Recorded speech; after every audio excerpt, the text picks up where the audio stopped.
Welcome back to Intelligence, bringing you knowledge with the power to change. I'm your host, Brennan Dunn. We've got some great stuff on deck today. We've got 50 Cent versus Mayweather, the fight. We've got Odell Beckham doing some things and the Cowboys taking a stand. What else do we have? We have the Pope accepting resignations from Catholic cardinals. And we've got some really interesting debates coming up today talking about gender equality, rape culture, the Me Too movement, and a lot more. So I'm excited about today. We've got two special guests, and for the first time ever, we have ladies joining us on Intelligence. So starting off, we've got Miss Keisha Smith. She is a licensed physical therapist. How are you, Keisha? I'm good. How are you? Great. Thanks Glad for to have me. you here. My main man, defense attorney Damon Parrish. Always. Tech guru to the stars, Charles Sherrod Jr. And we have another lady. This is Nicole Dix, a licensed psychotherapist. I am so excited to have you. Thank you for having me. I appreciate it. And last but not least, the guy who can fix anything, mechanical engineer Quentin Broadwater. Including hearts. Whatever that's supposed to mean. All right, so we voted. We're going to start off with a little bit of pop culture today, talking about this 50 Cent Mayweather issue. So, in case you guys don't know, 50 and Mayweather have been going tit for tat on social media. I mean, it has gotten ugly. They've talked about each other personally. They have made remarks about each other that I think goes probably beyond the bounds of what even some might call professionalism within the trolling era. But that brings up a really good question, though, about Facebook trolling, the effects that it has. One, I mean, are they taking this too far? Two, are they being too childish? Three, what is this trolling thing, and are we going too far with it with social media? I think it's hard to really troll Floyd Mayweather. It's a hard time reading and whatnot. I know what they're saying. They don't know what they're saying. But also, you can't really troll him because I don't think he gives a shit. Right. Like, Floyd can kick everybody's ass. So he'll play with you all day long, but if you see him in the street, you're probably wondering away. I don't think 50 Cent wants any part of Floyd. So I think, in all jest, I think Floyd is having a great time. I doubt he is really being trolled in the sense that somebody who cared would be getting trolled. I don't know if 50 Cent is scared of Floyd Mayweather, but I mean, didn't we all do this to each other growing up? Now it's just on social media, so it's in front of everybody. I mean, I trolled Brennan when I came to the parking lot today, so not to say that it's good, but we've done this forever, right? Except for, but 50 makes comments about Floyd's son and stuff. Like, he makes little jabs. He probably is the worst troll. But that's what he's always done. I mean, He's always been the worst. We got somebody, on Pennsylvania Avenue that's a pretty good at that too. Right, but he's pretty. But that's all he's always done though. That's been his MO. Like, he'll say the stuff that nobody else will say. He'll go as low. I mean, he's he's educated in the streets. He's on that version of the 48 Laws of Power where he thinks he has to crush somebody, in order to win. That's what he does. But should 50 really just be going after the less fortunate? I mean, when you can't read, how are you supposed to respond? I just don't get it. Sir, that was funny. I'm just saying. Don't nobody tell him I said it. Whoop ass.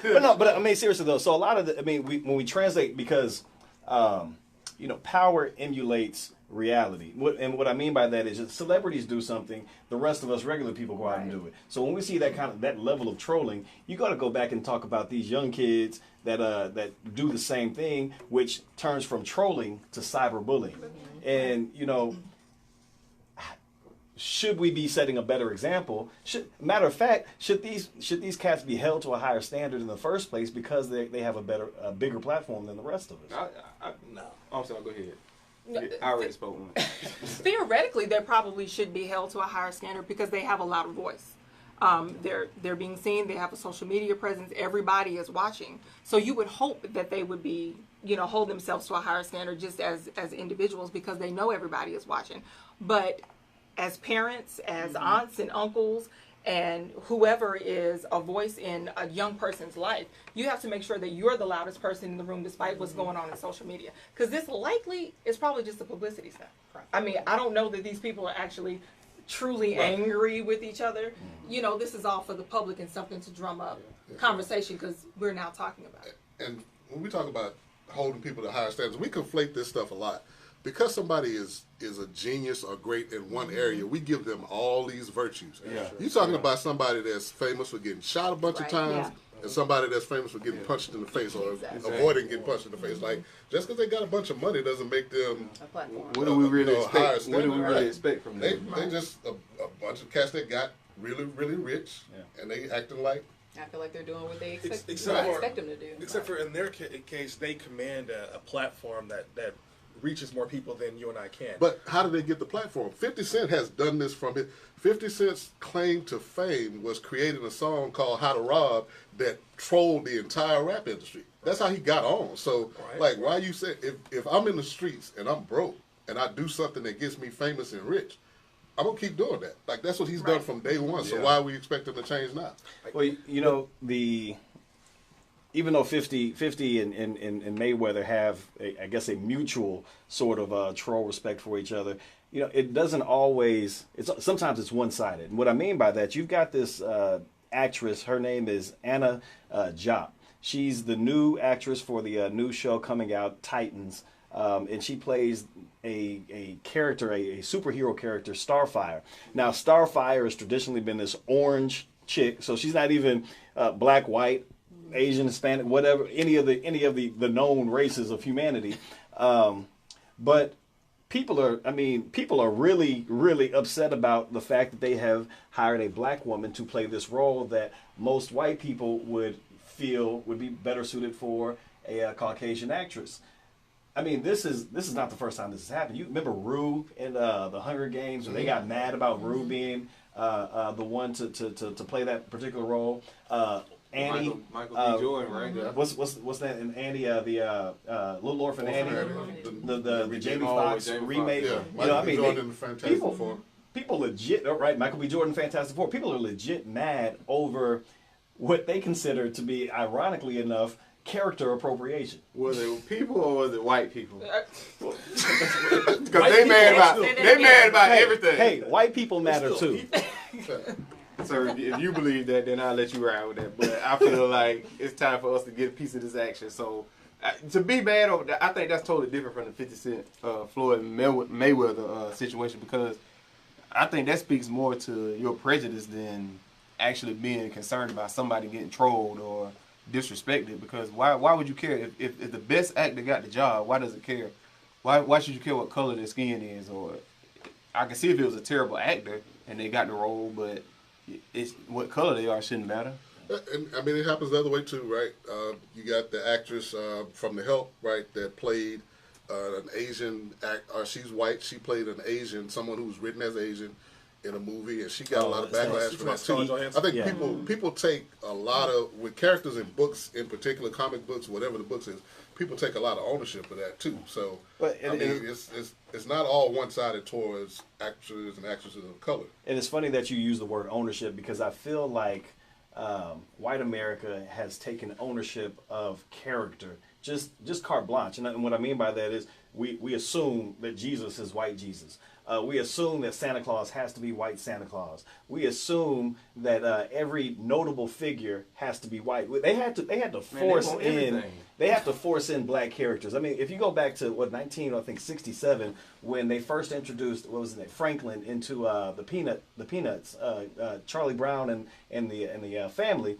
You know, they were, somebody wrote in to the cartoonist and said, hey, we'd love to see a black representative. Doesn't have to be something super special, and they had to write it in. We've always had to write ourselves in, and if we weren't written in, our role was always the thug, the drug dealer, the slave. It was always, or a biopic or something. Right. You know, it was never us just naturally being out. We would not until I think Boomerang did it. But how many movies have you seen since that Boomerang era where we're just regular people doing regular things? And once we put ourselves into these white demographic movies, all of a sudden, like, whoa, you're doing too much. Stay in your lane. Crackhead, sir?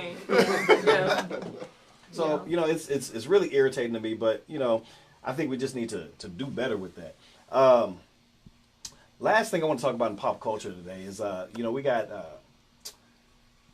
these Kiki, Do You Love Me, Are You Riding challenges, and they got this new part. It went from just standing outside and doing this from beside me and all that jazz, to people jumping out of their cars. How do they do it? So, Let's say, Kiki, you love me? Are you riding? Hey, hold on now. You're not going to challenge my swag. That's what you're not going to do. But, so they went from doing that stationary to jumping out of cars and what do they call it? Ghost riding the whip, where the car is still moving while they're doing the dance. Not only that, but they added a second twist to it where they do this dumb thing where they want to try to get hit by a car, but like not too hit. Just so enough. I've actually seen 2 official hits. Yeah. Like 2 official hits have actually happened. Like this isn't. it's hilarious. Because like why It's are you in the stupid. street? Yeah. And they're in the street stupid. with public It is traffic, hilarious. right? Yeah. So like they're getting hit. Like All one for lady almost attention, died. That's a Right. concern Yeah. because you're risking your life. You're doing this really dumb stuff just for attention and likes on social media. So where are we going with this? How Social media far? likes? How far is social media? I say keep it going. Gonna That shit's take- hilarious. I say society's better off without these people. So let the cars run them over and get them out the If way. you're dumb enough to jump out the car, Right, you we better don't be- need hits. We See, don't the need dance is hits. yes. I don't Scary, know. though. I mean, It is very scary. Because they're because doing you it for have likes young for people, social yeah. media. They're So young you- people doing it for become so likes. So you think that we should let them? I mean, because you got the Tide Pod challenge, the Yes. cinnamon challenge, Yes. the Yeah. light yourself on fire Yeah, challenge. all these people all of deserve these what things. They just happens need to to go them. ahead and light yourself, please. I mean, Please, what, light yourself on what's fire. the alternative? What are you going to do to stop Natural them? They're selection. doing it for attention. Right. So, like, what do we do? Say, all you have to do is say, educate them not to do it if they're going to do it regardless anyway. if Like, you I don't can't. realize that that's a stupid thing to do, then Right. Yeah. Exactly. But I mean, that's- if you I don't mean, know have to that get jumping burnt. out of a car on oncoming traffic is dumb, then I don't know how to change I'm cool that. with that as an adult because Right. as an adult you should know better. But kids are so impressionable. They're going to do whatever they. No, I'm They're sorry. adults, I'm sorry. I'm I was a kid. I played outside when the car came. We moved. We knew let's get in front of We the knew car. not to Like stand there I and wait played on in the it. middle of the street. I wasn't like, you know what, I'm gonna chance it and jump over this car. No, I got out the way because I knew this would hurt me. But you Or I'm also gonna weren't grew spank up it. in, you weren't didn't on grow the up in the challenge. area in the era of social media. But I was a dumb But kid. but how? I'm not Say You're it again. a little bit of I a was a youngster. dumb kid, but and you so are- I'm Well- saying when you see a car coming, like dumb people, kids different. God protects the kids, the dumb and the young. Yeah, So- Does he Oh, really yeah, protect yeah. them? The dumb and Because the you young, got yes. these dumbass kids taking these Tide Pods and Those aren't kids, sir. Those are teenagers. They are We teenagers. don't Some protect of them them. are young Okay. adults. Yeah, actually, they know better. 21 and But older. I mean, to your point though, it might have not been for social media, but when we were young, there was things kids did that were dangerous. For the same, it's that same social currency, right? Right. You're doing Right. something for that attention. For attention. It's just on such a different level now that people want. For some reason, these like that. Even on Twitter, somebody can say something stupid. What I see, and I've been on Twitter since probably 2009, right? 10. Somebody will say something stupid that'll get a whole bunch of tweets, and their friends will come in and be like, "Oh, you pop it now." Whether it was stupid or dumb, Right. but 25,000. Now you don't get any money So from you're this. famous, yeah. You get no money. You get no, but 25,000 people said, "Oh, they like it." So I say let That the means your dumb be ballot. dumb. well, I agree with that. Let the dumb be dumb, but we gotta. I don't want everybody to die just for being dumb. But speaking of some more dumb stuff that's being said, let's switch over to a little bit of sports. The Cowboys. We talked about this a little bit last week, where the NFL and the NFLPA, the National Football League Players Association, kind of are at a standstill in terms of what to do about this stand, kneel, go in the back situation. The Cowboys and the Cowboys owner Jerry Jones issued an edict saying, I don't care what the rest of the league does. Here in my house, we serve the flag, and you will be kneeling. There will be no going inside during the national anthem, That's a foul. and it's Right. that is what it is. So, two of the golden boys for the Cowboys, Dak Prescott and Ezekiel Elliott, both made public statements, both along the lines of, "Hey, man." There's a certain time and place to do this whole protest thing. During the game is not the time to do it. So we just need to follow what our owner says. And I agree with that because, I'm not the kind of person that protests when in an inappropriate time. And he said, you come here for the NFL games. You don't come here for the political acumen. What's wrong with that? You remember what Bill Cosby said when Theo talked about wanting to be a man, and he, I mean the studio audience started clapping at first, and then all of a sudden Bill said, "That's but I hate to use Bill in this time, but I'm going to say that Mr. Huxtable said that's about the dumbest thing I've ever heard," and that is what I get here with this. I mean, you can't on one hand say you believe in political action. And then say, well, let me be politically active when it's comfortable for people. Well, activism is not supposed to be a comfortable thing. Here's what I say to people that say that, okay? Clearly, I agree. I mean, not clearly, but I agree with all of the protesting that's going on, and everybody's right to do that. But how many people that are activists that support this cause get up at their workplace? How many people walk into a corporate boardroom with a Black Lives Matter shirt? How many people walk out? You know, like people say, yeah, we all for this stuff, but you got to remember that's their livelihood, that's their jobs, and these guys are 22, 23, fresh out of college, trying to establish themselves and become something. They didn't see themselves as activists growing up. Now they can't stop now and be like, I don't support that, because they probably do. But that's not what they joined up for. So, and a lot of us go to work and then come home and we can get on Facebook and do our activism. We can go on marches on the weekend, but ain't nobody messing up their check. A lot of people are not messing up their check. So I don't see why we come in. I heard people call these boys coons and, you know, saying all this stuff about them. Let's be real. Put your check on the line and then tell me what they should do. Quentin, go ahead. I will say this. I did wear a Black Panther shirt to casual Friday at work. So you wore your regular skin. Is that what you're saying? Can we get a shot of the new power character right here? Thank you. Back to me. So I understand what y'all saying a lot, and you're right. And most people would not go into their workplace and be activists. But I think these guys have an opportunity to speak up because they are such star players in the league to where if there's any repercussions, they will have other opportunities to play football. But, you're right. Put virtues on people. They can't stand up in front of us and be like, man, I really don't want no part of that. Which is probably what they really think. Like, look, man, I want to play football. That's what I dreamed about doing my whole life. I didn't dream about being an activist. I didn't dream about being in front of a cause. All I want to do is I'm the quarterback of the Dallas Cowboys. And, you know, people want to call a guy his name. Now, I'm not saying that maybe down the line he may stand up and do something, but let's not be so quick to judge you're right. people. We shouldn't judge them, but we shouldn't judge them. And just one more thing. We say, you know, we'll do stuff at work. How many of us do that to our CEO? Because that's the CEO we're talking about. How many people going to walk into that CEO's office and be like, I don't like what you're doing around here? But did he have to make the statement at all? That's what I was going to say. Did he have to say anything anything at all? He didn't have to come out and say... No. So he could have just been quiet. I mean, I agree with you, Chuck, in theory.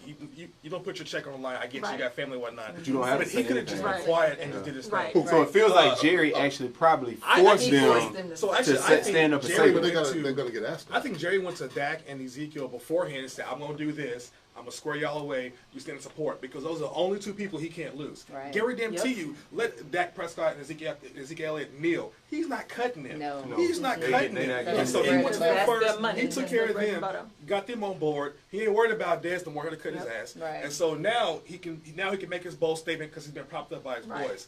I mean, I think Dak and Elliott could have kept their mouth shut, and nobody would have cared. You bring up a good point, and I think Jonae Parrish actually echoes that. She says, I may not do it myself, but I'm not about to speak out about it. If someone else wants to do it, that's their business, which I agree with. And we want to say hi also to Kendi Bourgeois, as well as Konishiwa from Clinton Myers. And we got everybody coming in all around the world. That's pretty dope. But, you know, you made the point and said, you know,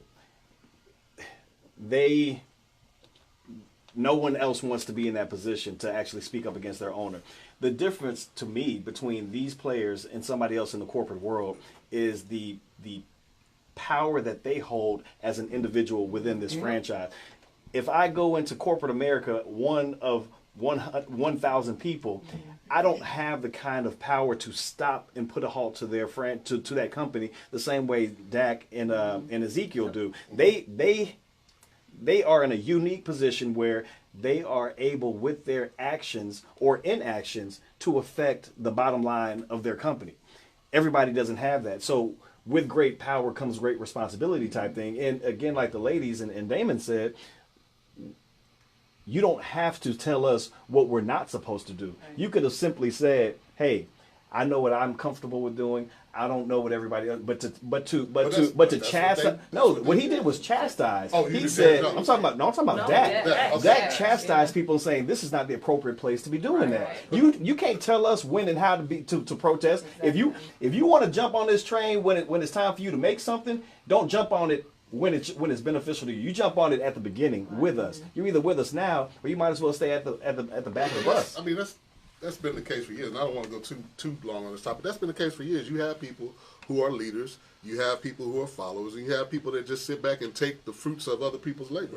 Everybody wasn't walking with Dr. King, but all of us got the benefits that he fought and died for. So, I mean, if that's their thought process, we can just say, hey, you're not with us, and that's fine. But not everybody has to be down. And then the only other thing I think is we learn a lot through history. The man who started this lost his livelihood, lost everything that they want. So he's a great quarterback. Colin Kaepernick's still sitting at home, and nobody's doing anything. The league didn't stop for him. Well, ladies, I want to include you in this sports conversation, which you've already been talking, but I want to get your perspective on something. Odell Beckham Jr. He's a wide receiver for the New York Giants. He's great. Fantasy gold. But he does questionable behavior from time to time. And I'm actually surprised by what he's been accused of in this instance. He's accused of paying $1,000 to have sex with a woman, so paying a prostitute to get down and dirty. One, I'm surprised that he's paying a woman. Was it paying, or somebody said that? That was my somebody question. said that he. I had to ask. The reports are saying that he what gender was tried the to legally pay prostitute? $1,000 for a woman. I don't know if he was giving her $1,000 for rent, saying thank you, or giving her $1,000 for saying let me put it in. Either way, he gave her $1,000 and it included sex. Do y'all have a problem with prostitution? The buying of sex. So I don't have a problem with it. If that's what you want to do, so be it. My sister. So to each his own. Obviously, I wouldn't solicit myself for sex or for money at all. But if that's what you do, if that's what your hustle is, and you have this well-renowned football player offering to give you money for sex, then go for it. Do what you have to do. However, I really think that he did not want sex from a woman. That's my personal opinion. My personal opinion. I don't think he paid $1,000 on accident. He paid $1,000 A beard for He just for wanted to try a it out. beard. He I paid really $1,000 for a controversy. he paid $1,000 for a controversy because people have questioned his masculinity for years now. So So I really feel like this was a publicity stunt. Hold that thought, Keisha, on that questioning of masculinity, because we're going to ask you later why should his masculinity be questioned as it relates to gender roles. But we're going to hold that question. What do you have to say on that, Keisha? I'm sorry, Nicole. Nicole, as a moral issue, obviously I don't agree with prostitution as a moral issue. It's not something that I wouldn't engage in it. It's not right, in my opinion. However, between two consenting adults, if that's what you feel like you want to do to make the rent, feed your children, get your nails done, whatever you need to do. Yeah. That's your business. Have at it, my sister. So let me ask you the question then, Nicole. What would you do if your son was at home crying all alone on the bedroom floor? Because he's hungry. Okay. I mean, You ain't gonna twerk? at some point you gotta bust it open for a real good. And the only way to feed So your him- baby gonna starve. Y'all gonna starve. A little bit of money. Y'all gonna cry together. Yeah, I've never. Everybody has a little hole in them. Why not get paid to do what's in your heart? And it's also not in funny my because heart. you said it's on a moral issue, but to me, sex is morally okay, contracts are morally okay, business is morally okay. You put them together, I don't see what's the issue. there. Yeah, because You got it's more not. to the third power. Right. You're Right, moral there's cute. nothing wrong. Because It's morally, American repression. Right. If I paid you to use your muscles to pick up a table for me, I'm paying you for your body to do something for me, for my benefit. We pay movers to move our shit around because I'm too lazy to move shit. I mean, if I want to go to a pro to get the benefit of pro-level service, why can I pay for it? And why is that morally an issue? It actually makes more sense. Why would I want to go to you, an amateur? You know what I'm saying? Rather than go to the professionals. You don't go to an amateur electrician.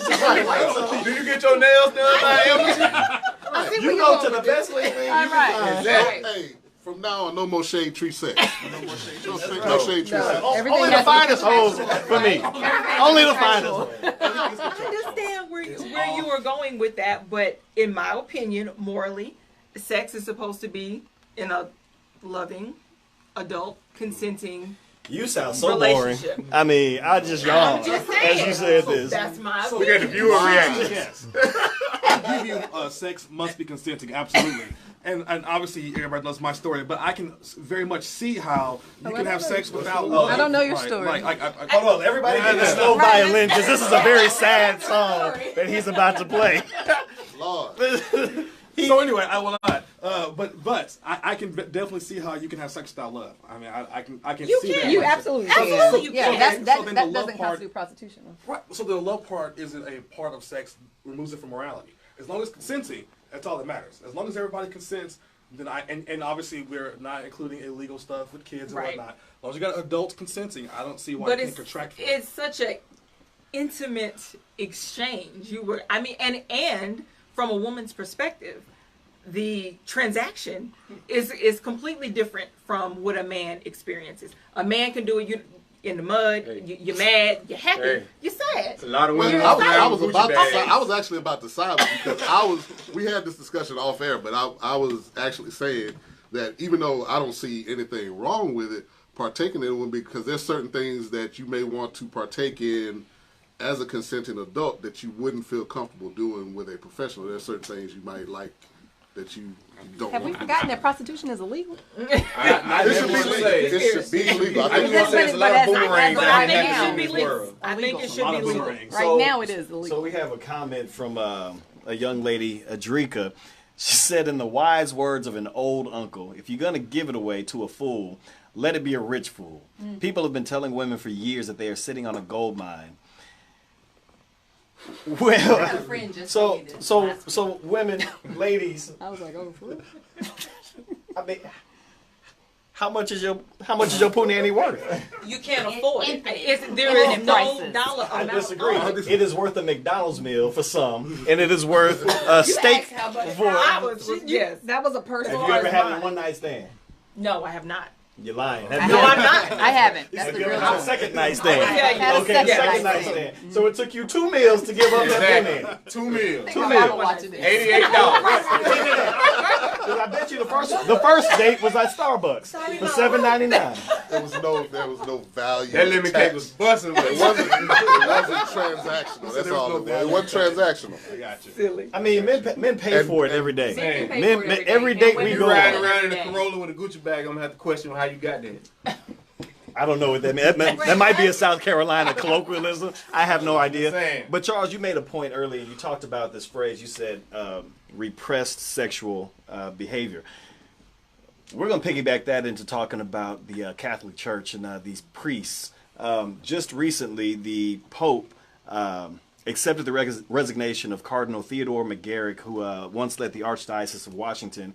And just several days after that, another cardinal was gave his resignation over in Australia. Both of these instances stemming from allegations and arrests for pedophilia, dealing with little boys within the church. I mean, first of all, this is nothing new.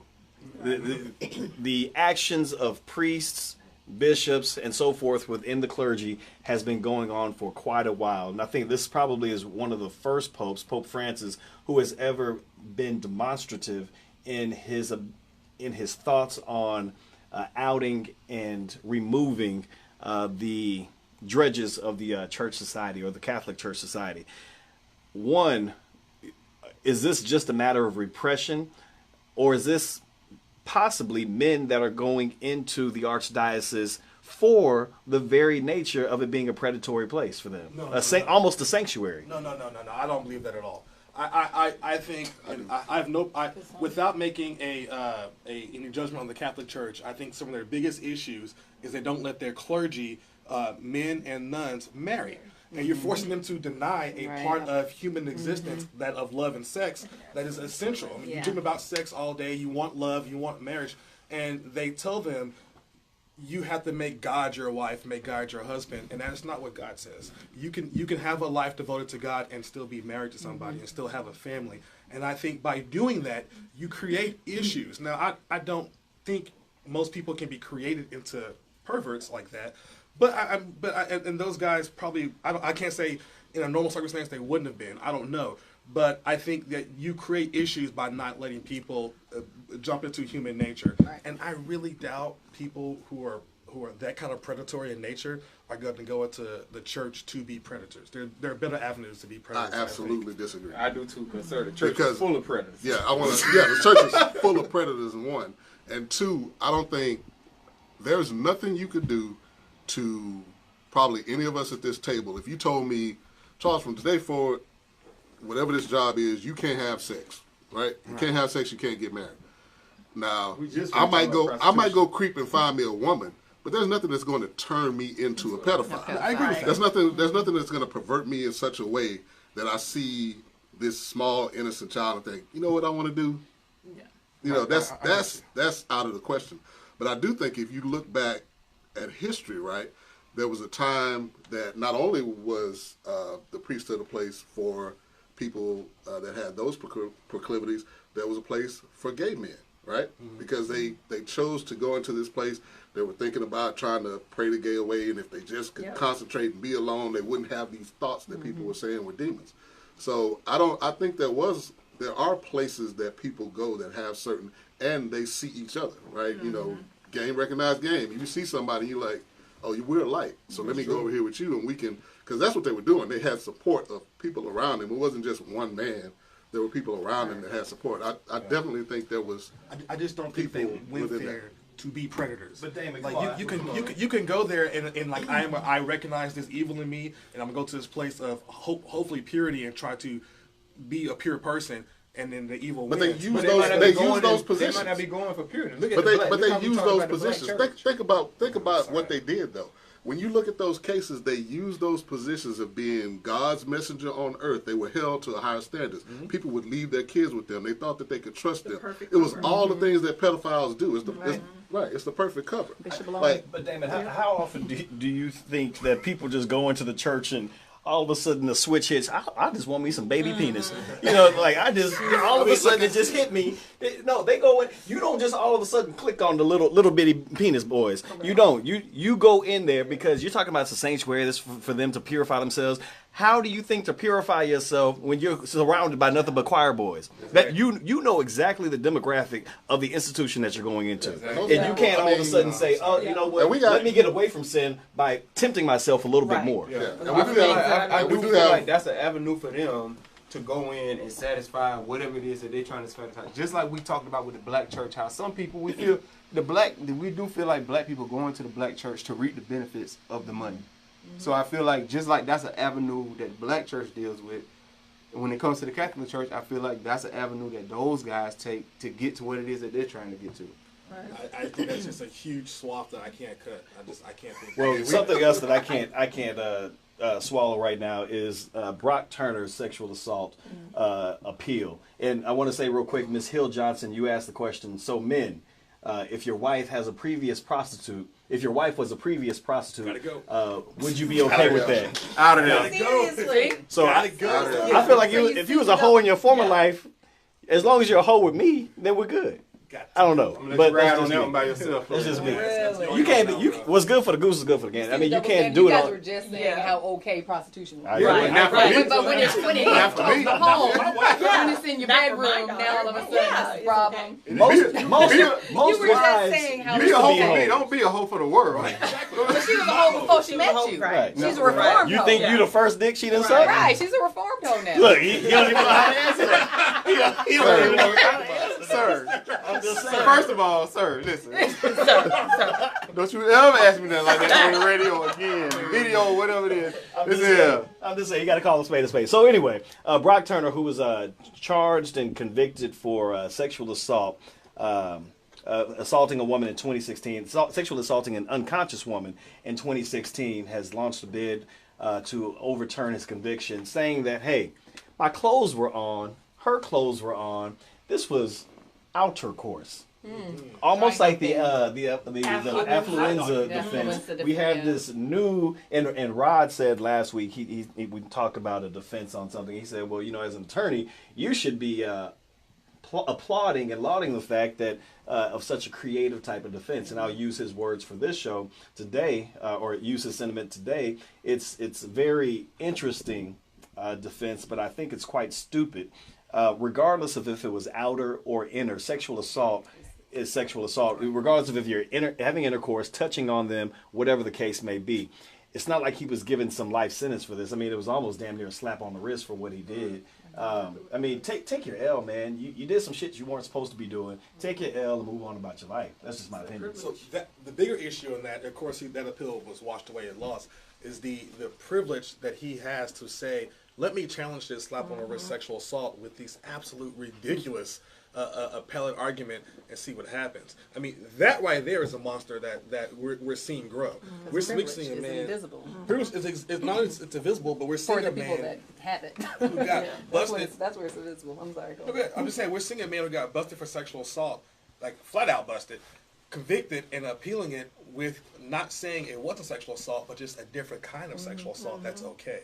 It's just Outercourse. I feel like that was a straight Dave Chappelle. I feel like it's gonna make a great Dave Chappelle skit one day. Like, that's crazy that you could even challenge that you could even go in the courtroom and say my pants are up, so it wasn't straight up assault. Like, well, and the ridiculousness of this particular defense kind of mirrors the ridiculousness of how far the sensitivity within the Me Too movement has come. And what I mean by that is he made a stretch, a very gross stretch on his actions.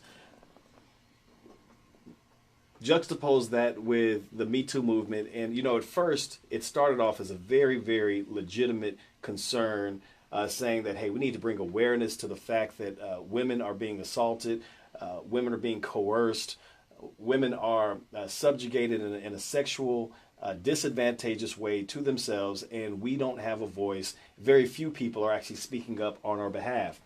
That particular movement then grew into, well, hey, this sexual harassment at work is a little bit out of hand, which moved into, well, he looked at me funny, we need to have him fired, to, I just don't like him.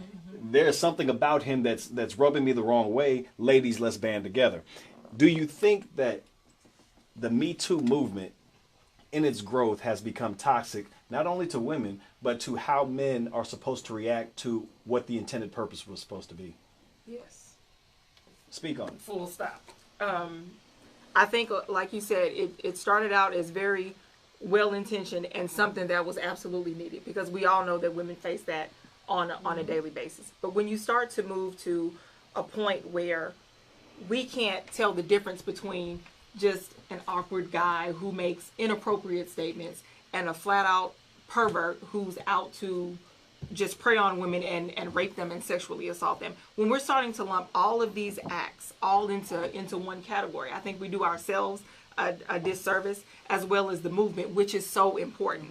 And then you start to alienate men who I think need to be in on this movement as a whole if it's going to be successful and actually move forward. You have to have both men and women who are both in on this whole thing. But when you have men who are scared to say anything, I don't know what I should do. I don't know if this is okay. I have to ask, well, can I compliment you? Is that now off limits?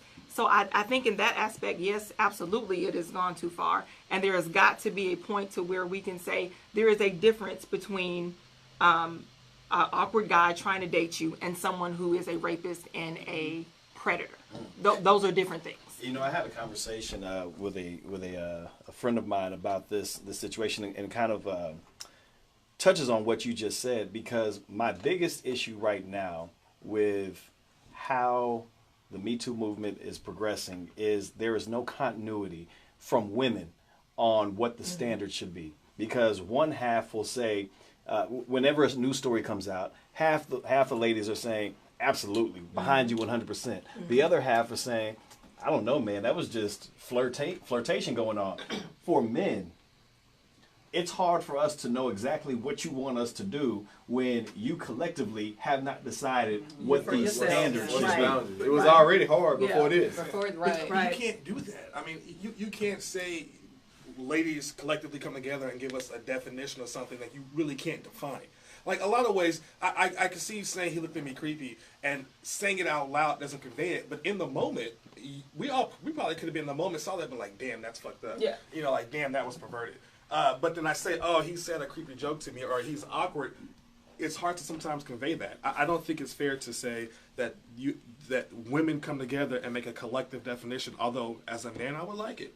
It would be good to have a good standard, but you can't do that. It's not even possible. I mean, think about if a white person said that to you. Black people, I need y'all to come together and define for me exactly what racism is. What is racism? What can I say? Yeah. Can I call you a But don't talk about chicken. Don't have black face.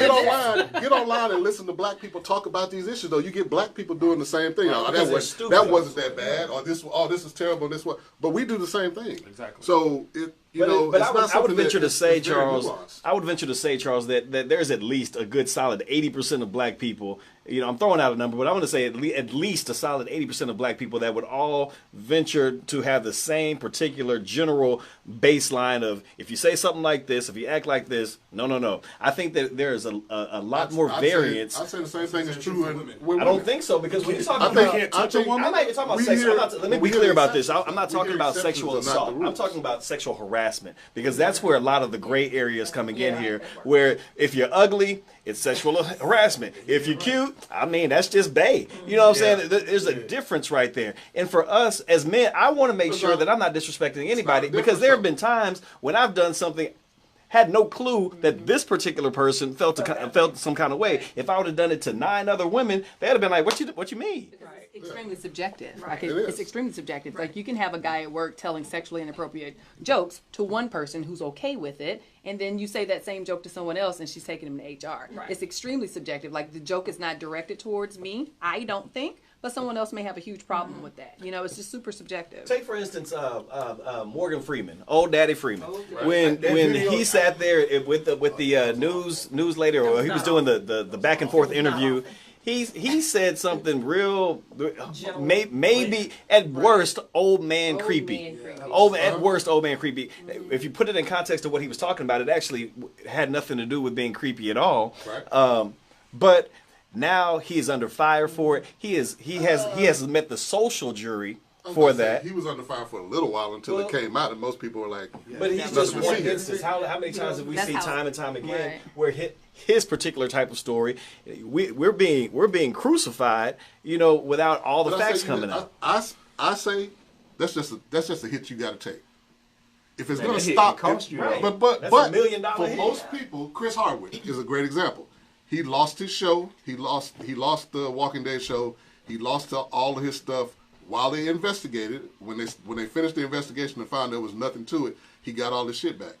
If it's going to protect such a lot, like we know the shit that's going on out there. Mm-hmm. Like I say, some people may just have to take that hit.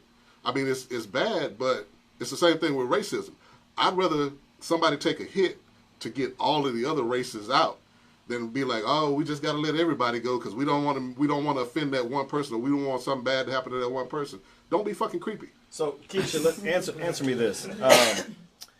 You know, one part of this issue is, I mean, we're talking about all these, hard hitters. You got the Harvey Weinsteins, you got the Morgans, and all these people. The question of power. And Adrika said, power is a hell of a drug. Me Too has a power to destroy, and when you are emotional and without power, you tend to misuse that power on the wrong people or for the wrong reason. I want to take her words and using that word power and apply it to people in a position of power. There have been some women that argue, by virtue of a man being in a position of power,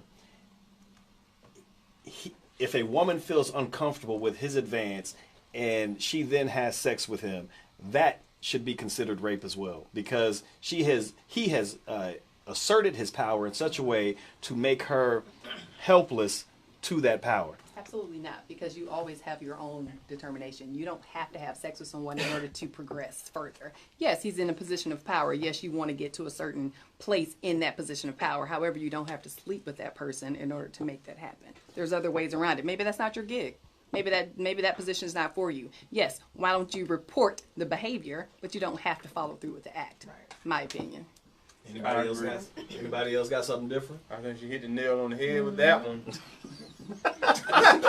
I just don't know, man. I think it's hard to make statements like that and ask for clarity in situations that you're not there to really see. Well, that's why they tell you if you're in any kind of position of power in corporate America or whatever, if you manage somebody, you can't do it. Period. Just leave it alone. Period. Because so in a vacuum, without looking at the realities of the real world, you can say that power strips away somebody's ability to give consent, right? You could say that in a vacuum, like if I have so much power that I could change your livelihood, change your life, take your job away from you, take your money away from you, that I'm affecting the way that you consent or have the ability to consent in a vacuum. But I think in the real world that you can't call that rape. But I see why, you can see where people make that leap, but I don't think it's realistic. Just don't eat where you should. And I guess we're gonna roll this into another part of this topic, which is gender equality. I mean, are the same well, and that goes hand in hand. Rape culture with gender equality are the same standards for a woman met for a man. And when we talk about the rape culture, we'll start there with gender equality. In the rape culture, are women held to the same standard as men? My answer is no, absolutely not. Hell no. Also, I don't think there's a rape culture. Throwing it out there. Well, you can't just throw that shit out there. And then, you gotta give us more. Right, you gotta expound. So I think if you define rape culture, it says that there's roaming. In my opinion, what I've heard, roaming and roving groups of men who can't control themselves. I still think it's an outlier. I mean, I don't think men, by and large, are that part of the culture of rapists. Well, that's a rape pack. We're talking about the culture. I don't think there's a culture. I don't think there's a culture. There's absolutely. So there's research that proves that there's a culture because most college students right now, there's a huge rape culture in colleges right now where women, girls are getting drunk and then these men are having sex with them or these boys are having sex with them. They're not consenting because they're under the influence.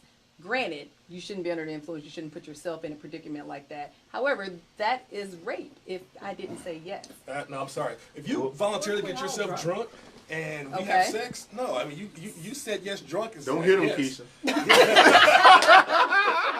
Sorry, okay. So I voluntarily got myself drunk. Okay, that was a bad move. I voluntarily said but I didn't voluntarily say yes. But sometimes he's also drunk. Sometimes they're not voluntarily get drunk. I mean, you got date rape drugs and all that stuff. We're not talking about date rape. Hold on. But Nicole has something to say on that. What you got to say? What if both parties are drunk? How many of us have had sloppy drunk sex before? Not my virgin body. It happens. Yeah. Two adults are highly intoxicated and they engage in the sexual act. If I have buyer's remorse the next morning because he wasn't quite as cute sober as I thought he was. Right. Well, don't even get us started on that. The way y'all wake up looking the next day. I'm saying the culture of it because that is coming out in the culture statistically that is happening on college campuses a lot. So the question for that you call it a culture of rape, is it more so a culture of young people acting stupid and then the next morning having that buyer's remorse? And then because the more people that are calling it rape, it becomes the quote unquote culture. But it's not necessarily the culture. It's simply a matter of people. So there's a stark difference between having sex with an unconscious person, and having sex with somebody who is inebriated. Because I can't tell you what you are able to discern just because you're drunk. You may say, I'm drunk, but I'm cool. How many of us go drunk, drive home? And say, hey, I'm drunk, so I'm good. I'm good to go. But I mean, seriously, how many times have you said, I'm good to go? So, and then on top of that, you will sit there. We have decided that if you drive drunk, you were aware enough of your actions, and you are held accountable for your actions for what you did while drunk in terms of driving. But all of a sudden, when it comes to sexual relationships, you have lost the ability to be accountable for your actions and your yes or your no during sexual intercourse. And only women. No, I got it. Let me just go for it. Tripping. You're talking about something in isolation, somebody getting drunk, having sex on the college campus. Cool. Let's take it a step back, because I love to put these men-women things in terms of race, because I think men get that better. There is a culture of white privilege in this country, right? And we know about privilege that women have, but there's a privilege that men have that we are taught as we are growing up that makes us feel like we are entitled to things from women. We're entitled to women's bodies. We're entitled to their time. She has to acknowledge me. If I say, why you can't say hey to me? Why you can't stop? The whole thing about street harassment that women go through, the whole thing about the patriarchy and the privilege that men have, because when you and I walk past each other on the street, you're not worried that I'm going to kill you. If me and you, if I say, yo, man, let's go have a drink, you're not worried that I could drag you off and do whatever I want to you. And there's that culture that some men have that, like, I have a friend that I've seen stop a woman and say hello, and she kept walking and grab her and say, oh, no, you're going to acknowledge me. I'm a man. You can't get away from me. Right? No, I've seen. That's not still your friend. But what I'm saying is, when we all like, yo, what are you doing? You're tripping. Yeah.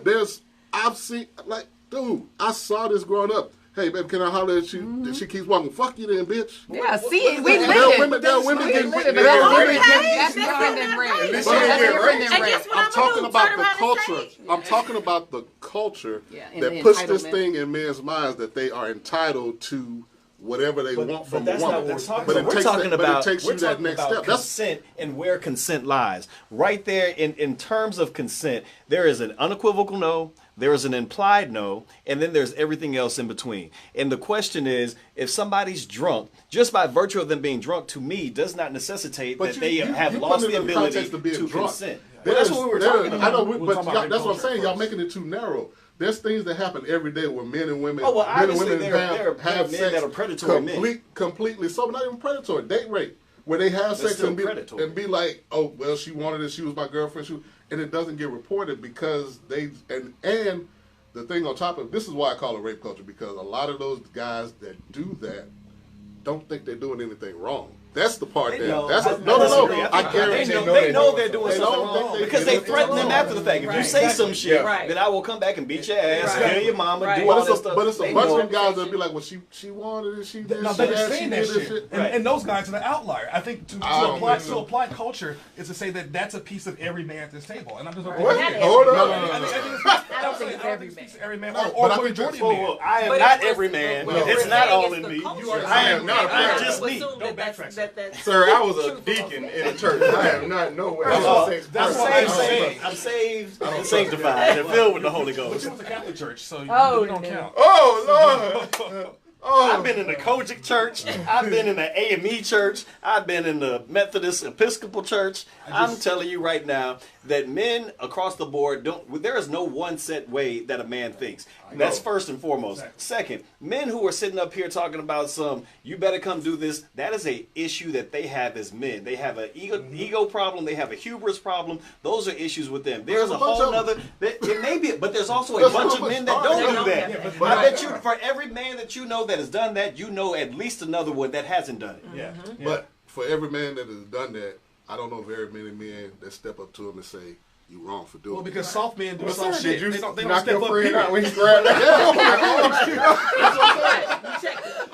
gotta check. I mean, if I wouldn't have checked him, he probably would have went to jail. But I'm like, you can't put your hand. But that's I will say this: if I'm walking down the street with one of my friends and they do something like that, right? You check. I'm not going to lie to that. But it's a lot of dudes. For one thing, I don't want to be accessory to that. No part of it. So Adrika, she's just hitting us with a lot of stuff. She said there are a lot of men who believe that their women are their property, which kind of brings us into this whole the gender role and gender equality issue.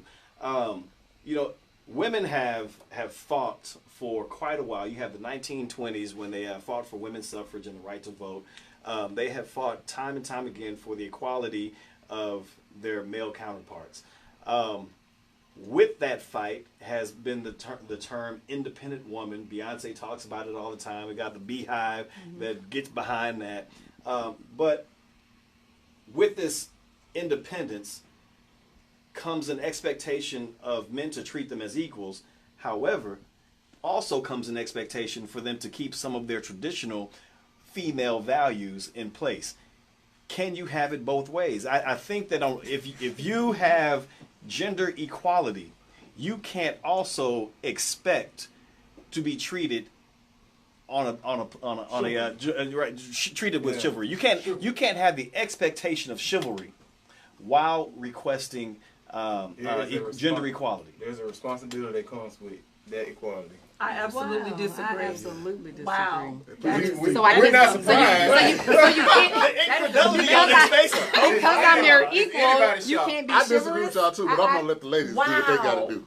Okay, You want to hit him first, Nick? I guess when I think about when we're talking about gender equality, I'm thinking that we're basically saying that I deserve the same rights, the same opportunities. I deserve the same access. If we're doing the same job, I deserve to be paid the same amount of money. Speak, sister, that speak. does not take away Because the I'm finna fact cook you in this. that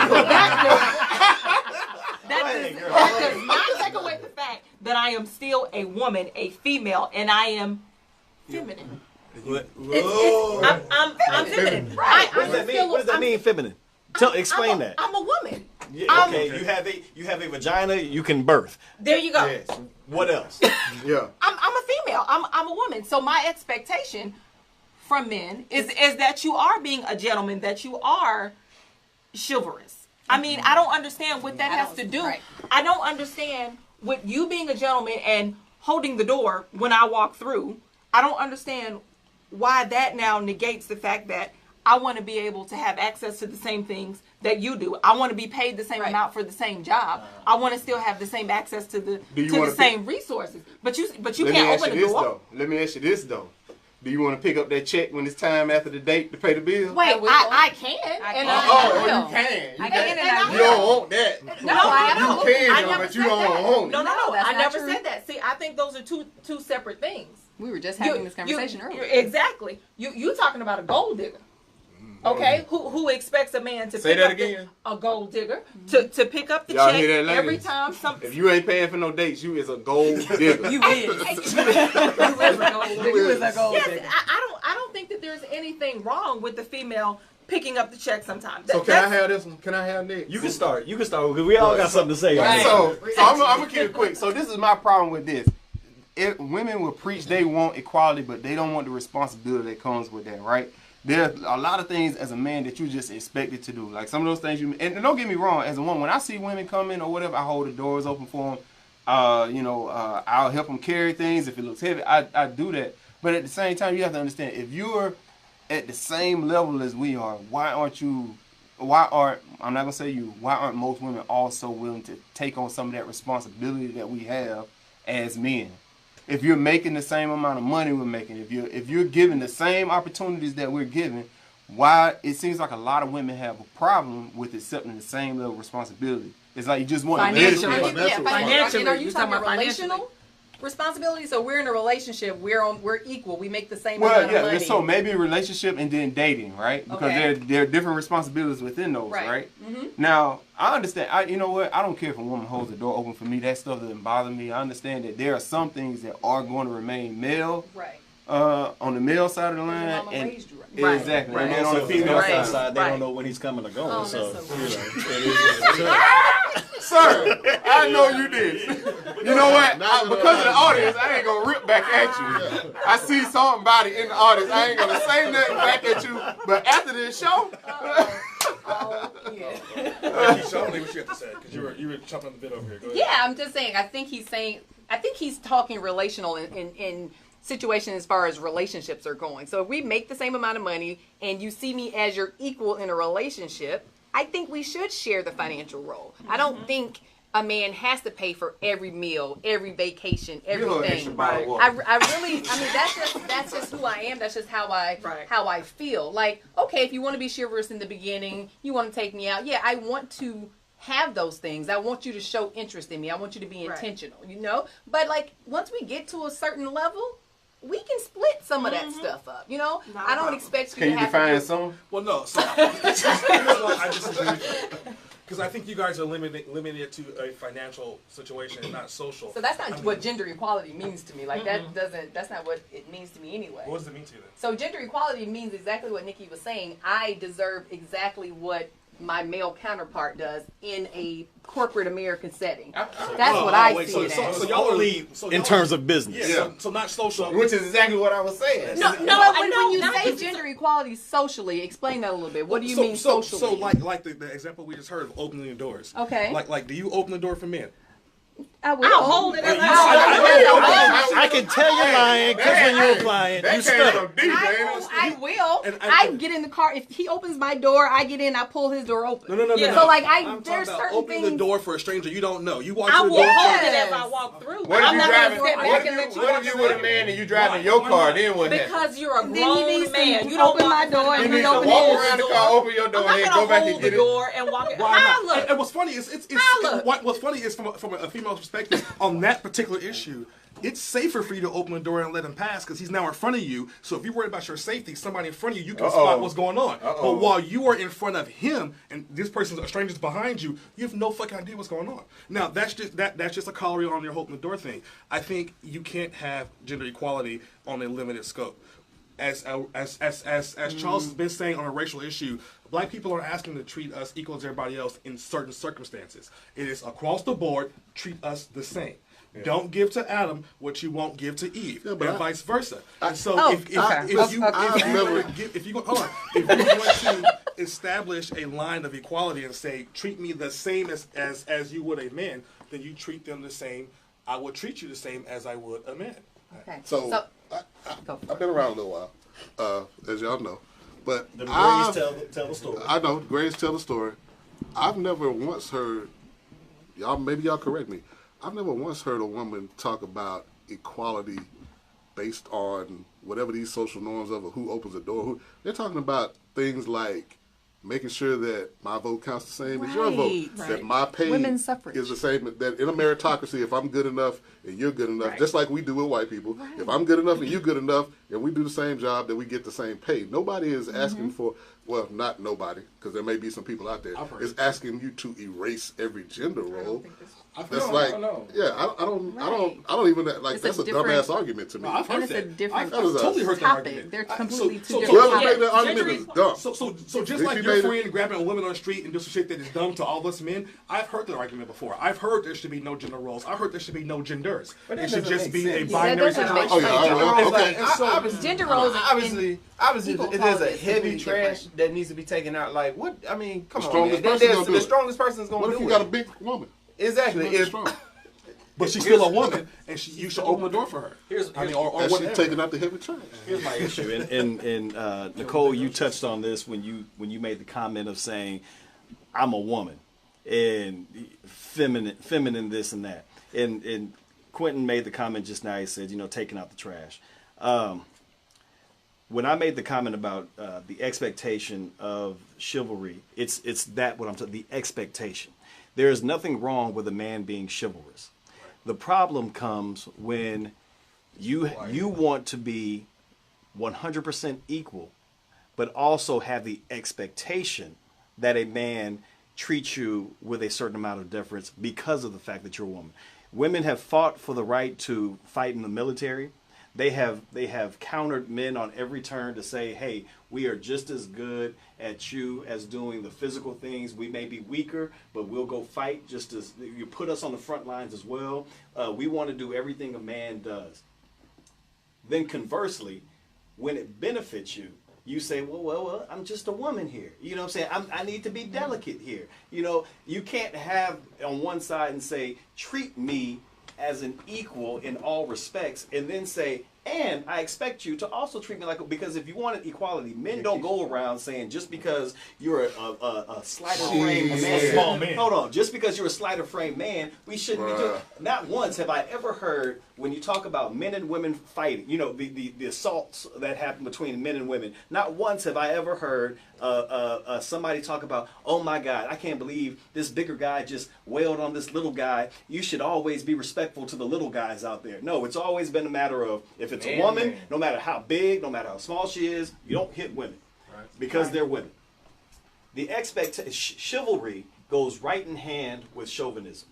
Correct. You can't have chivalry without it being chauvinism, because by its very nature, chivalry is placing yourself in a position where you are always in deference, or you think of a woman as a delicate creature. And that's where chauvinism came from. We, as chauvinists believe that, women aren't able to think as well, so we have to help them out. Women aren't able to pick up things because they're not as strong, so let's pick it up for them. Or let them just sit there while we go do all these manly things with the man roles. And that's where chivalry comes from, because of our thought that you're incapable of doing certain things, so we'll pick up the slack for you. In my mind, you can't be an advocate for chivalry and also not understand the hypocrisy that it plays with chauvinism. I disagree a bit. Simmer down. I disagree, and I understand what you're saying. I get it, but I disagree a bit because I feel like if I'm equal to you, we have equality. I can go out and I can mow my lawn just as good as you can. Where you can't, I absolutely can. Your line's gonna be crooked. I'm just saying, my line's gonna be straight, my mulch is gonna be laid. But if you see me constantly, if I have a man in my life and you see me constantly outside mowing the lawn, don't you want to share that responsibility with me? That's that hot. doesn't. It's 99 degrees in Wants to Houston. cut grass. I'm hot too. But if I can do it, you can do it. We're equal, right? So that means you should be right there out there with me jogging along. Hey, this is some great weeds we pulling up here and cutting. Absolutely. I agree with teamwork. But see, that's the difference. I think we're confusing Gender roles equality and equality. and gender roles. Because Why should gender roles even exist? because they do. And they absolutely I didn't say should. they. But I say why should they exist? because if nobody knows what role they're supposed to play, what are we doing? But That's why- when you why have is all that this a gender- confusion and, why is and that a chaos. gender But specific can the issue person though? that's best at that objective, can't they just do it? Like if Yes. I'm the better cook in the house, I'm probably gonna cook, right? Right. If she cut grass Right. better than me, which we know she don't, And I have we no just- problem. I'm she gonna should take you probably up on do it. that. I But I agree. think that's happening anyway. I think we get into these philosophical arguments, but most people are doing that anyway. Yeah. Most people are doing that in their Nicole is not homes. cutting her grass. But Keisha's as, not cutting her as grass. Keisha's but let me, cutting her grass. let me just say also great comment really. from Mrs. Parrish. You can treat a woman as an equal without treating her like a man. That's I think Right. that sums That's it a up. profound statement right that there. sums it up. That's What do you have to say about that, Right. Mr. Yeah, Parrish? so I say, you gotta go. Profound Remember, you gotta go home. I gotta go home. It's okay though. I have my own set of keys. If you were asking me to treat it as I would a man, then I'm treating you as I would a man. Yes. If you're equating that as equality, then that is equality. I don't know the difference if you're saying treat me as you would a man, and that's equality, and I treat you as I would a man. That is equality. I No. like to speak on. I'm sorry. Well, you No, got, go on. Go for it. Drika just made another great comment. Why is a housewife accepted, but a house husband is frowned upon? I want to be a house husband. I'm trying to chill, bake muffins, and chill at the house and watch Rap City all day. Why is that a Let me problem? come on no more. But well, seriously, why is that a problem? I In think today's world, when I women think have it's a such problem. earning I think it's a potential, problem because people put that stigma on it. they put that stigma on it. Like if you are staying at home, you ain't doing nothing all day. That's one. Right. I'm pretty sure that Because that's not most true. of the people Because in the the housewife- Say Women all day say long. yes, yeah. No, Yes. I work as a rather house. go to work. Right, that's what I'm saying. Housewives, They're working. That's a lot of work. Yes, I've not, it is. that's- well, that's a lot of Which work. goes Yes. back to that whole. I think there is stigma on It's, that. it's though. toxic masculinity at this point, because at some point the same things that you will say a woman is okay. It's okay if you be a housewife. That's a fine thing. If you want to stay at home with the kids and it's work every single day. Let a man say he wants to do the same thing. What kind of punk ass man are you? Exactly. Side eye, like You better like get not your me. ass up and go to work. Keisha right now got her head. Got her head. She's Like, that ain't gonna work she for ready me. to fight somebody. That ain't gonna work That's for for Keisha. no We reason. know that. I mean, She's if in it full works black out woman form. economically in your Yes. household, economically, Right. if it works out in your household and it makes more sense for me to go to work and you stay at home with Right. the kids because But daycare it's is not because y'all not extremely equally. Y'all don't expensive. get paid as much. Right. We do. There's a lot of It's women coming out there up. making. I feel bank like- No, and there's a more lot of than women their out there, husband. but as a whole, women don't get paid as much. I as feel men. But like- I said in that household, if it Yeah, works if it in works that in your household house. economically, and it makes more sense for the husband to stay at home, I'll do then it. do So it. you and your husband make the same amount of money, You don't have to draw straws and stay at home. but you're okay with him staying at home. Not if we're making so- the Hey, same. hey, Not I feel if we're like- making the same I amount feel of like money the because way- economically that doesn't make sense. I feel like the way she's Why? explaining it is like everything got to be in alignment for that man to stay hold on. home. Why No, doesn't it make sense? Why? Makes Because sense. we're both making the same amount of money. If someone's making a better percentage of money and it takes away the cost of daycare. Let's just say that surplus of money that someone else is making that's above the other salary is taking away the cost of daycare. But even with a 50-50 split, the man staying home takes care of daycare. Absolutely. Would you stay home with a Ooh, 50-50 that's split? how that rolling the high. I saw that. He just gonna poke holes in my argument all quick. What if he's better at the house than you are? He may be better at the house. I just think But whatever yeah, works stay for at your home. household, He whatever has to works for your work. household. I do It is a agree with that. stigma on Whatever it. works There's a best, huge that's stigma what on you should it, do. but But whatever I don't works in feel your like household. I don't feel like men should have to. I don't feel like it should be a different response to a man staying home than a woman staying home. It shouldn't be, but there is. It It is. But that is across the board for men and women. Right. You look at a man, a stay-at-home husband, and that guy gets signed out like nobody's business. But A there you go back to stay-at-home those wife, gender not a roles. stay-at-home mom, but a stay-at-home wife is like, but okay. I mean, and like you said, if we're making the same amount of money, if you want to stay at home, you would stay at home. And he would just be working there to be cool with it, right? Some men are, some men aren't. Talking about your The man. problem is men aren't allowed to be who they want to be because we have for too long put a stigma on them and told them exactly how they're supposed to be as men. Just like women have been told what you're supposed to be as a woman, men have been told what you're supposed to be as a man. And men have not been able to be comfortable with doing the things that they want to do sometimes because there's a stigma that goes along with it, i.e. this whole concept of toxic masculinity, which brings us all the way back to your man, Odell Beckham, who you said, well, I'm surprised. I think he paid to have a woman standing as his beard. Everyone thinks And that. the reason why you think that, though, is because his actions aren't necessarily equated with what your standard is for the regular man. Explain, Keisha, please. We have seen the shenanigans that Odell Beckham has done in the media. I just feel like he doesn't have the platform to be exactly who he is. And this is my opinion. I feel like Odell Beckham is struggling with his sexuality. That's just me. Why? Because he's a bit flamboyant in his actions. So He's just a you can't be straight man. flamboyant and straight? You could be. You said that like you didn't want to believe it at all. You could be. And Nicole, just go ahead, Nicole. You could be. You could be. Your face says your mind is It's very much suspect. I It's still go suspect. back. I like gender roles. A man is a man. A woman is a woman. If I'm wearing the skirt, I don't need you wearing your skirt. Don't point at me. I'm not. I'm sorry, sir. I'm sorry, sir. Charles, I'm just saying. please I don't- reference somebody else. Killed just the other day, sir. Nah.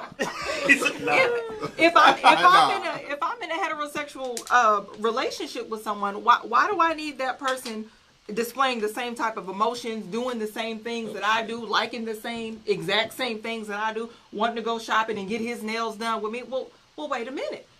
I don't like. So I can't get my nails Women- done. I'm not saying nothing wrong with your marriage. I don't need you in there. can't get my feet I rubbed don't need on. you in there every week. I like But those are hypothetical situations. Odell Beckham has been found or He's not been found. not with a man. found. He's never been He found has- with a man. Hey, you know, He let me shoot Odell some. Let me shoot him a little bell.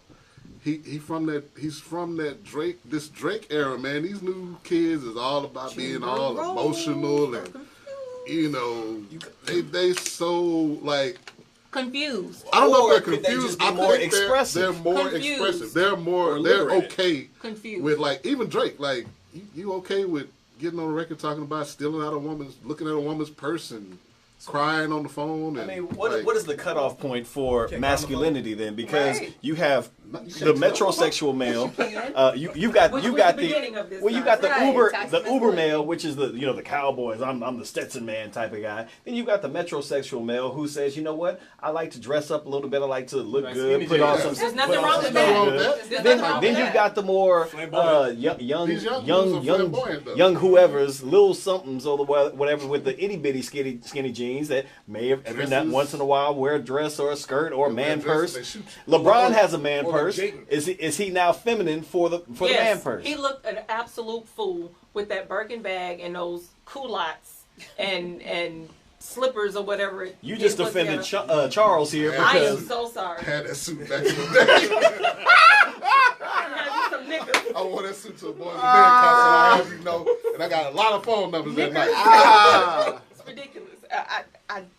you want women, I you don't want get it. us as men to Look be like a- as liberal about the women's movement, but y'all are not willing to reciprocate We for gotta the be hard men as concrete. who want to be something more than what the stigmatized man is supposed to be. And I think that's unfair to them. I mean, women get to wear the weaves, they get to wear the makeup, wanna they get wear to weave? wear I the was gonna say, nails. why would a man But want to wear wear Well, Why there can't I are put a guys, weird beard on? right? There are guys who now want to. Well, want why do a you want hairline to? Why do you black. want to attach some horse hair to your I want head? waves again. I ain't had waves in years. They can actually do that. I know. I want some. Yeah, I've seen the man. Y'all won't let me weave. have it. It's Look at this man. option to This be man great. struggles every day. Every day. What if he wants to just let his hair down, buy Why he some? on dreadlocks? Why he can't go out and buy him some dreadlocks? Because Cornrows. you don't have dreads. Because you don't have any more hair. You- it's a wrap. You know It's how many done. bald-headed women walking around here with weave?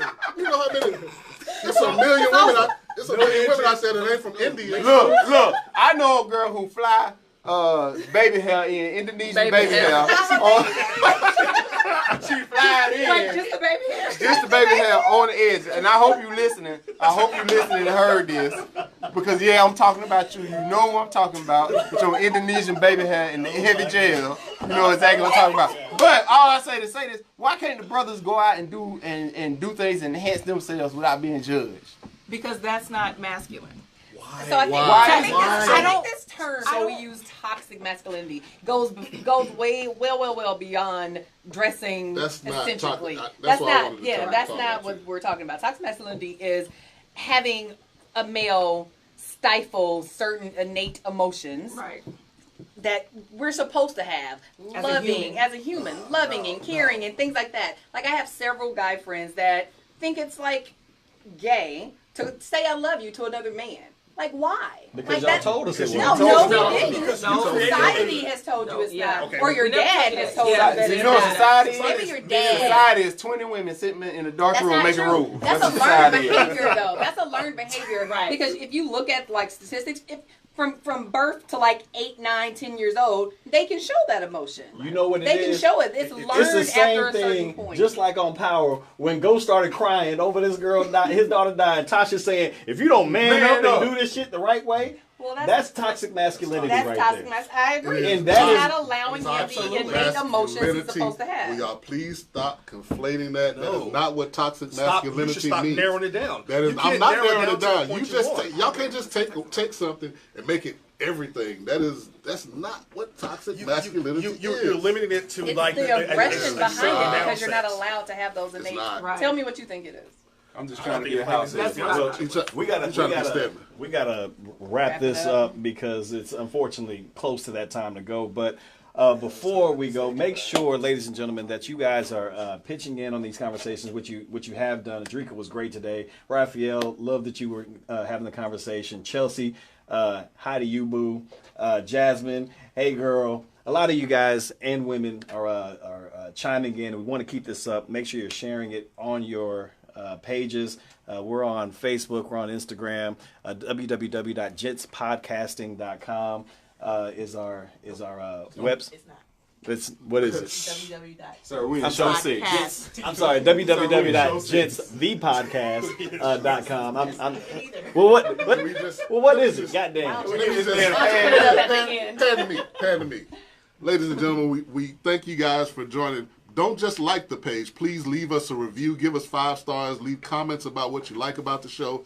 Ask us questions. We also have a YouTube page. We'd love for you to subscribe. We're on Instagram and Facebook. So please find us in all of those places and subscribe. There you go, Charles. And before we go, we never leave the show without talking about a little bit of black magic. There are 3 that are up for grabs today. One is LeBron James, who today, his new school, the I Promise School in Akron, Ohio, just opened. It is a public school that is both privately and publicly funded. Millions of dollars have gone into this. It's opened up to the 3rd and 4th grade students in Akron. Will be opening up to 1st and 2nd next year, and throughout the next 5 years will be up from 1st to 8th grade. So well done, LeBron. No matter what you say about this man on the basketball court, he is stellar as an individual in the society. We also have a young lady, 5-year-old little girl. I'm trying to remember her name real quick. I think it's Jure Njala is her name. Nigerian girl, 5 years old, dubbed the most beautiful girl in the world. If you don't know who she is, go look her up. I mean, I'm just happy to see us finally being represented and finally having somebody other than different Wonderful. looking, Wonderful person. European Caucasian. version of the. And the Yeah. dark skin us too Right. with that. So, Right. well done to her out there. You're a gorgeous girl. Black women are beautiful, and don't let anybody tell you otherwise, weaved up or not. And last but Blown in not, baby hair. that's right. If you got to go all